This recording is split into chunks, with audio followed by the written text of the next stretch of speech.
Week 4 of the Diddy trial has started, and allegedly Justin Bieber is finally speaking out against Diddy. Cassie mentioned Usher in her testimony and told the jury how Usher would watch as Diddy violently abused her. Usher didn't stop Diddy when Diddy was abusing Justin, and he helped Diddy cover up his tracks. Now Justin is finally speaking out against Diddy and exposing everyone that was with him. Dawn Richards says she wasn't alone in witnessing Sean Diddy Combs' abuse.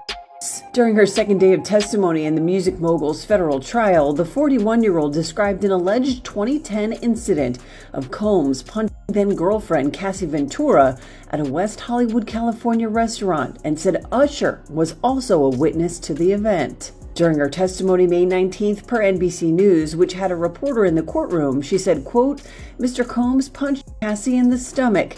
They were having a private conversation and then he punched her in the stomach. She immediately leaned over and left." In addition to Usher, Richard, who was a member of the girl group Danity Kane, which was formed on Combs' show Making the Band in 2004, alleged that other musicians, including singer Neo, record exec Jimmy Iovine, and rapper Big Daddy Kane were present as well. When Richard and Ventura got into a car to leave after the alleged restaurant incident, Richard said another physical altercation took place between Combs, who has pleaded not guilty to all charges, and his then-girlfriend. She continues in her testimony, quote, "We got in the car to head back to her house. Combs grabbed her, slapped her, popped her in the mouth, and told her to shut the f*** up. Everyone was quiet." Evidence from the trial is finally being released on the topic, and Justin Bieber's rep has issued a statement. Justin says that there was real abuse being carried out behind the scenes, and his heart goes out to the people Diddy was hurting. Diddy was sexually abusing Justin and Usher. This is why Justin distanced himself from Usher, and why Usher is now worried about what Justin might say. Allegedly, Justin is one of the anonymous victims that the feds plan to call. Justin Bieber breaking his silence on the ordeal after months of speculation over their one-time relationship.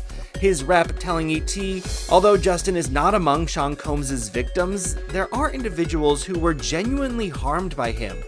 Shifting focus away from this reality detracts from the justice these victims rightfully deserve. Bieber's questionable connection to Diddy piquing interest online as the rap mogul's indictment for sex trafficking and racketeering charges, which he denies, made headlines. Old clips of the two hanging out while Justin was underage resurfacing. Let's just go get some girls. Let's go get some girls. Man after my heart, that's what I'm talking about. We hit him like this, so me and you walking, we hanging out, a little later on the night after the Usher concert. There's also this old Jimmy Kimmel Live segment, adding to fan fears about what might have gone down with Diddy. Got me a Lamborghini. That's nice. I haven't gotten it yet, though. When is that coming, that Lamborghini? We talked about this last He time. had the Lamborghini for a day or two, and he had access to the house, and he knows better than to be talking about the things that he does with Big Brother Puff on national television. Oh, apparently not. Everything ain't for everybody.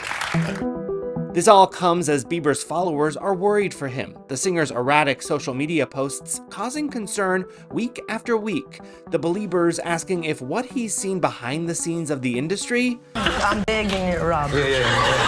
Yeah, no, I mean, to a lot of us, he's like a little brother. You know what I'm saying? He's not afraid to call and ask for advice. He's somebody that, in the industry-wise, the record industry is a strong family, and he's somebody that, we definitely have our arms around, and we want to protect him because he's such genuinely a nice person besides his talent. You know what I'm saying? He's one of the greatest kids that you could ever know. Justin,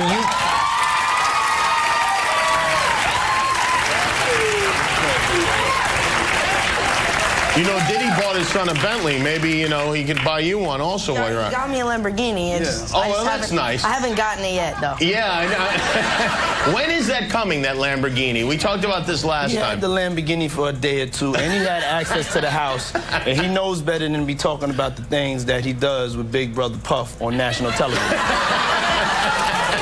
What's up, man? You good? I'm good. How are you? All right, young brother, everything's good? Everything's Selling great. out arenas and everything? Starting to act different, huh? You ain't been calling me and hanging out the way we used to hang out. Well, you try to get in contact with me, through all my, partners and whatnot. Mm-hmm. But you never really got my number, so. Right. Okay. My number? Yeah. I'm gonna tell you my number. Yeah. It's 55. Care about, guys. What do you know It's money. You don't care about people. Only money. Only money. No people. You don't care about human beings. Go. Go. Go.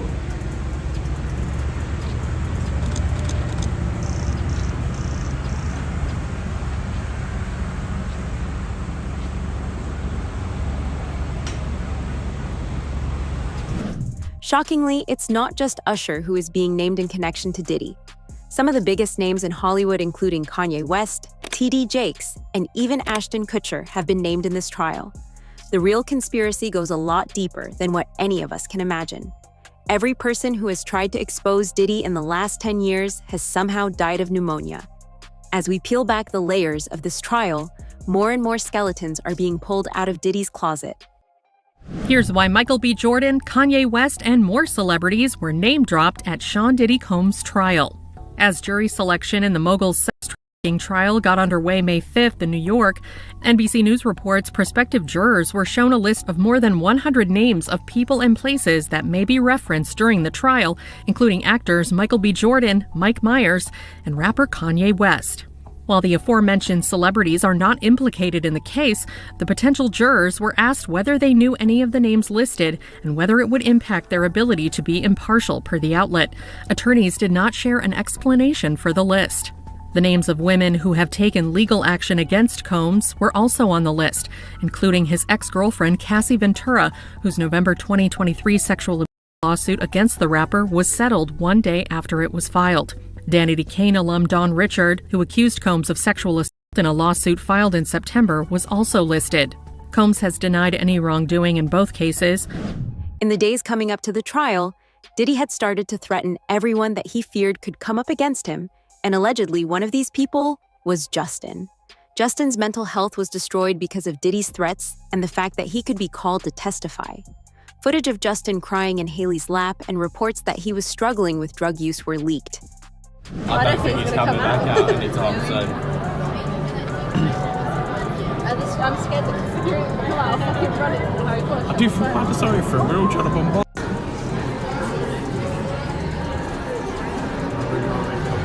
Oh my God, I thought they called me.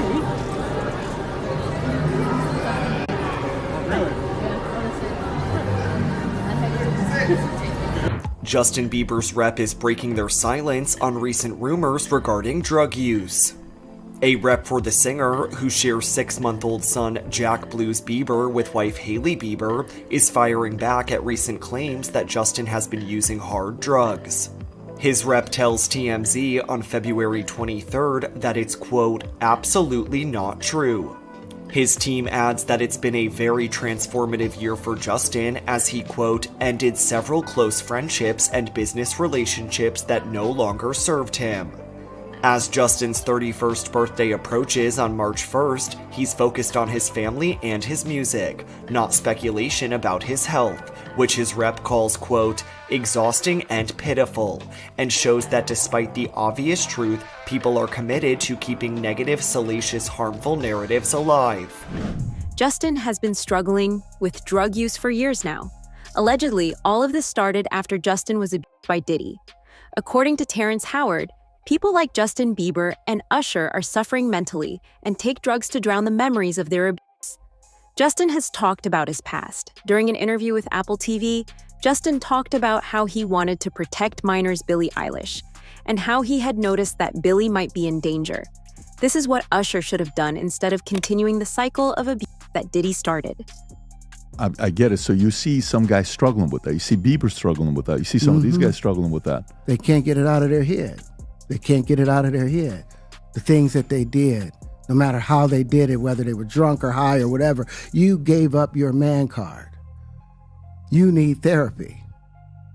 And that's the thing that hurts them the most. And so they end up on drugs, end up every way to try and get rid of any principles there are. And that's what the business does. And the women that trade their bodies to go and get the role, they get to the point where they have their Oscar, they have their money, but they don't have their dream. They don't have the soul that they started with. So it's like achieving don't mean anything.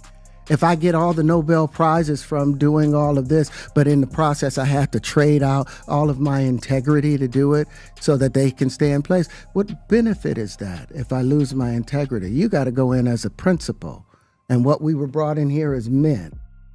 We produce 1,500 sperm per heartbeat for a reason, because the aggression is necessary. You don't trade that in, no matter what. It was hard for me being that young and being in the industry and not knowing where to turn, and everyone, telling me they love me and, just turn their back on you in a second.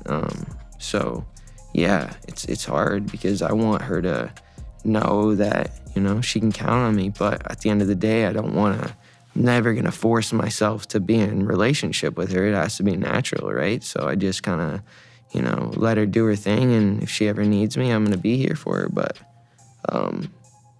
yeah, just protecting those moments because people take for granted encounters and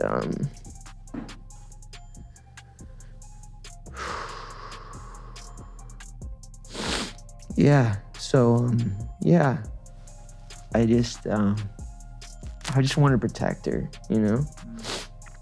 I don't want her to lose it. I don't want her to, go through anything I went through. I don't wish that upon anybody. So, yeah, if she ever needs me, I'm just a call away. The worst part about this entire situation is that Diddy would have never been able to abuse anyone if the people around him didn't allow him to. The only reason Diddy even got access to 13-year-old Justin Bieber was because Usher allowed him. Usher handed over custody of Justin to Diddy, and for the next 48 hours, Diddy left scars on Justin that affect him even to this day. They wouldn't let him. Actually, someone made reference to the fact that Diddy trying to get at Bieber the way he was trying to get at Bieber was looking a little predatory. Else's kids, but it's not good enough for yours. As a result of the abuse that Usher enabled, Justin is still scarred. He has stepped away from Usher completely, and during a deposition a few years ago, even said that Usher was the worst thing that ever happened to him. Justin has unfollowed Usher, a man who calls himself Justin's mentor, and during Usher's Super Bowl performance, he refused to perform with him. You get career, do you know Raymond Usher IV? No. Do you know an individual, an entertainer by the name of Usher? Yeah, Usher, that sounds familiar.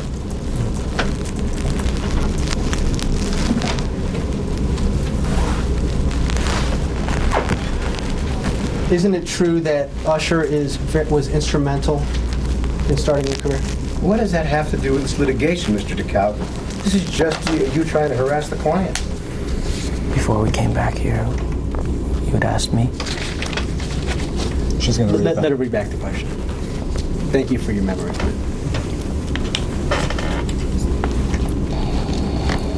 Is it true that Usher was very instrumental in starting the That was the last question. I was found on YouTube. I think that I was detrimental to my own career. Justin Bieber, is continuing the purge. He has now moved to unfollow Usher, okay, his original mentor. So this is a very big story.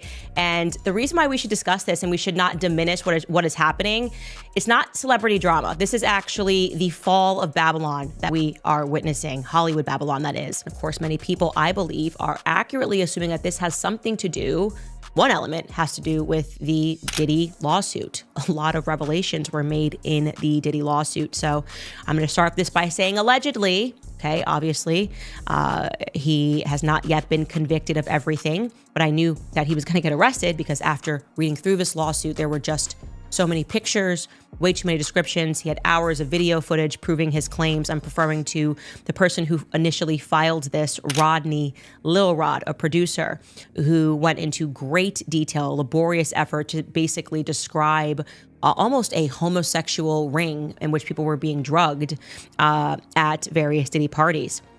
But he describes how essentially him, being a young producer, they tried to initiate him into homosexuality. And I'm going to read this directly from a lawsuit. It says, quote, Mr. Combs, that's Diddy, used access to Stevie J and his knowledge that the producer, Mr. Jones, admired Stevie J to groom and enticed Mr. Jones to engage in homosexuality. But then there's a footnote in the filing, right? Because the names are redacted. And in the footnote, it reads that regarding the R&B singer that Diddy allegedly slept with, he performed at the Super Bowl and had a successful Vegas residency.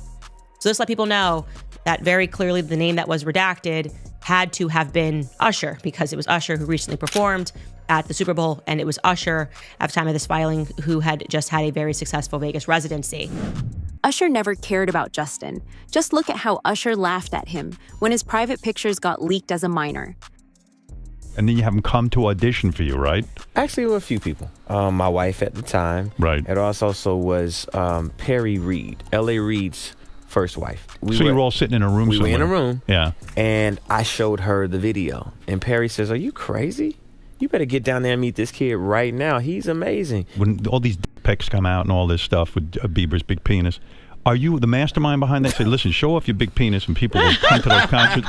Or are you sitting there? Is that the kind of managing he's doing? Usher, are you sitting down with him and saying, yeah, show your cock, or leave it in your pants? I mean, do you sit him down and say, look, part of this is PR, Hey, man. by the way, he does have a brain of his own. Yeah, but were you shocked at the size of his penis? Hey, listen, he has a mind of his own. What he chose to do with his penis is his prerogative. He's managing that aspect of his life. But Usher is somebody... I have nothing to do with Justin Bieber's private parts, man. Come on. The reason Justin never spoke out against Diddy is because he knew nothing would happen even if he did speak out. Kid Cudi reported to the cops that Diddy had broken into his house and set his car on fire. Fingerprints were collected from the scene, but somehow the evidence was destroyed. Why is that every time an investigation happens, nothing is discovered? Court has adjourned today in the trafficking and racketeering trial of Sean Diddy Combs. Today, the defense requested a mistrial following testimony from an LA arson investigator, but the judge denied the request. ABC's Rena Roy has the latest. A mistrial request denied in the federal criminal trial of Sean Diddy Combs. His defense team accusing the government of prosecutorial misconduct during the testimony of a Los Angeles arson investigator who spoke about fingerprints that were lifted from the front door of rapper Kid Cudi's home as part of an investigation into a break-in there in 2011. The investigator testifying that those fingerprints were destroyed, and when prosecutors asked the investigator if that was unusual, the defense accused them of trying to plant the idea that Combs was responsible. The overall implication, according to the defense, is that somehow Sean Combs created that disappearance. The defense moved for a mistrial, and they moved for it because what they said is it's unduly prejudiced, because this is the whole theory of what the prosecution is putting forth, is that he has this control and can make these investigations disappear. Instead, the judge striking that part of the testimony, telling jurors to disregard it. Right before, the jury heard from a police officer who responded to that break-in, testifying that he saw a black Escalade leaving the scene with plates registered to Combs' company Bad Boy Productions. The arson investigator also testifying about another incident at Kid Cudi's home in 2012 when his Porsche was set on fire. He testified about the smoke and fire damage in these photos that were shown to the jury and said he determined the fire was targeted and started with a Molotov cocktail. Kid Cudi last week testified he believed Combs was responsible for both incidents after finding out he was dating Cassie Ventura. Evidence of Diddy engaging in freak-offs, even after the raid on his house, is being presented in court. On the day of his arrest, a month after his mansion had been raided and 1,000 bottles of baby oil were collected, Diddy was still engaging in freak-off sessions. On the fifth day of the trial, Homeland Security Officer Special Agent Justin Bieber took the stand as well, telling the court how at the time of his arrest, officers found Diddy in a hotel room with $9,000 in cash and several bags full of baby oil and Astroglide. First look inside Combs' Miami mansion, the day federal agents busted the gate open last year to raid it. A federal agent testifying about the evidence, guns and ammo seized from Diddy's home that were found near alleged freak-off supplies, which included dozens of bottles of baby oil and boxes of platform heels, bondage restraints, and bundles of rope. Also photographed as evidence that day, motivational messages on Combs's bathroom mirror that included "You a legend," and "Upward motion," and drugs. Lots of drugs, including ones found in plastic bags inside a Gucci bag, and orange tablets with the Tesla logo that tested positive for ecstasy. So we just got new exhibits today. Take a look at these photos that prosecutors have just released. They're pictures of Diddy's former girlfriend, Cassie Ventura, with what she says are bruises on her back and legs, which you can see here, and also a gash above her eye. Also released today, some pictures from when Diddy was arrested in September of last year at the Park Hyatt Hotel in New York. And a special agent with Homeland Security testified last week that some of the items found included baby oil, drugs, these pink packets of ketamine. There's also this image of a knife wedged in a door. Now, Combs, we aren't sure if he's going to be taking a stand in his own defense, but he denies all of the allegations against him. But will all of these witnesses really prove the government's charges that he was running this criminal empire and that he's guilty of? Diddy's lawyers are now trying to discredit the victims who spoke out against Diddy. Mia, one of the anonymous victims testifying against Diddy, is being questioned by the lawyers, and they claim that if Diddy had actually abused her, she would have reported it earlier. Mia, on the other hand, claims that Diddy brainwashed her and made her believe that if he ever went to the cops, he would unalive her. Here in New York, we are in week 4 of Sean Diddy Combs' criminal trial. The music mogul has pleaded not guilty to federal charges against him. Prosecutors continue to call witnesses who say they were victims of Combs' alleged abuse. Jerika Duncan has the latest, and we warned you that some of the details may be disturbing. A former personal assistant for Sean Diddy Combs returned to the stand Monday after accusing the rap mogul of physical abuse and sexual assault. Testifying under the pseudonym Mia to protect her privacy, she alleges that Combs groped and raped her. She told the jury she didn't speak up because she, quote, would have been silenced and would have lost everything. On cross-examination, defense attorney Brian Steele tried to undermine Mia's account, insinuating she lied about the abuse and was after Combs' money. This is the type of questioning you do in a he said, she said type of situation where there is no corroboration. This was the perfect opportunity for the defense to get aggressive, to point out those inconsistencies. Steele showed jurors dozens of examples of Mia sending friendly, supportive texts to Combs for years after her employment with him had ended. Steele also emphasized that before the trial, Mia didn't mention sexual assault allegations until after Cassie Ventura's lawsuit. On the stand, Mia told the jury, "I have never lied in this courtroom. Everything I've said is true." She testified that she didn't come forward sooner about alleged abuse because she was, quote, terrified and brainwashed after working for Combs. It only takes one juror to throw a wrench in the prosecution's plan and not get a conviction. If even one juror gets back there in that deliberation room and causes some reasonable doubt, that could be the defense's case. Brian, the defense is working hard to portray Mia as an unreliable witness. In your opinion, is it working? So, yes and no, and I'm sorry to give you the legal answer, Kira, and this is why I say that. I don't think the defense has gotten to a point where we can call Mia an unreliable witness, but I do think they are working towards the idea that some of what she's saying can be questioned.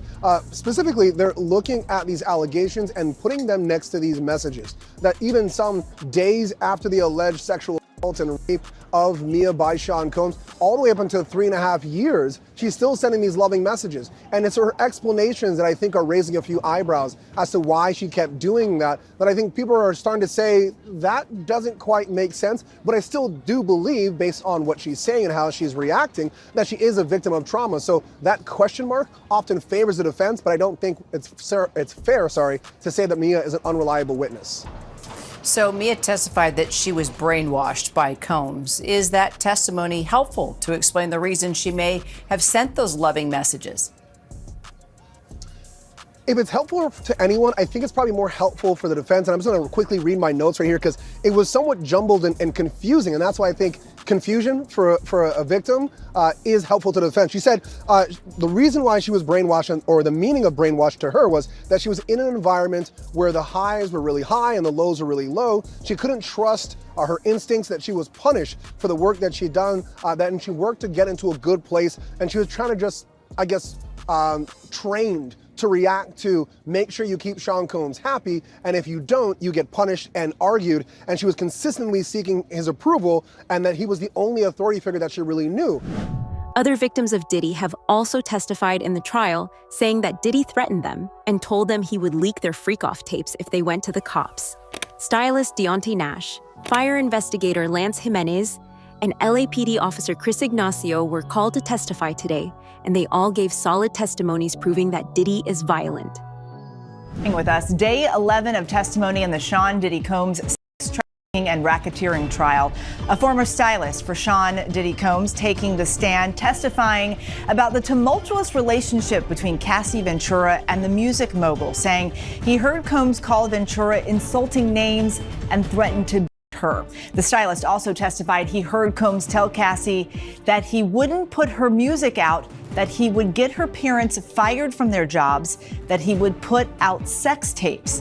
Now, earlier today, the judge denying the defense's motion for a mistrial after a Los Angeles Fire Department arson investigator testified that fingerprint evidence from the suspected break-in of rapper Kid Cudi's house was destroyed. That investigator testified he did not order the prints destroyed.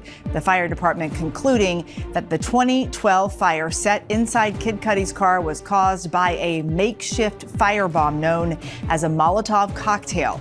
The investigator telling the jury, quote, "Somebody had lit it, cut the roof, and dropped it in the front seat. In my opinion, it was targeted."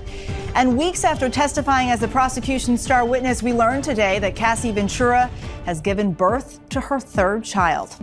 Sean Combs has pleaded not guilty to all charges. His defense team says any sexual encounters were consensual. If convicted, Combs faces the possibility of life in prison. Dawn Richard, a former Danity Kane member, also testified that Usher had seen Combs punch Ventura in 2010 at a restaurant in West Hollywood. Mr. Combs punched Cassie in the stomach. They were having a private conversation, and he punched her in the stomach. She immediately leaned over and left. Signed them on the 6051 form. What was found in the closet? They then show a picture to the jury, and it was plastic bags full of Johnson & Johnson baby oil and Astroglide bottles. And you're telling me Diddy is still doing this, knowing that they have already raided his house, knowing that they are about to blow down on him? What was found in the bathroom? Several bottles of baby oil, and they show that picture to the jury. Now the bedroom. What was found in the Louis Vuitton bag? Medication in the name of Frank Black. That is the name that Cassie Ventura said Diddy used as an alias. And what was the medicine? Bags of pink powder found in the medicine bottles. And then they showed a picture to the jury of it being found and tested by Customs and Border Patrol. Reading from the slip where they tested it from, the pink powder was found to be K and MDMA in the bottle. And then they actually passed around the physical evidence to the jury. What was found in the black mini backpack? $9,000. For years, the industry protected Diddy, and now the people he hurt are stepping into the light. Justin Bieber's voice, long silenced by fear, loyalty, and trauma, might just be the key that breaks the cycle. As more names surface and more secrets are dragged into court, it's clear this is no longer just a trial. It's a reckoning. The victims deserve justice. The enablers deserve exposure. And Diddy, he might finally be out of time. This story is still developing. Make sure to like, subscribe, and hit the bell so you don't miss the next chapter in this explosive case.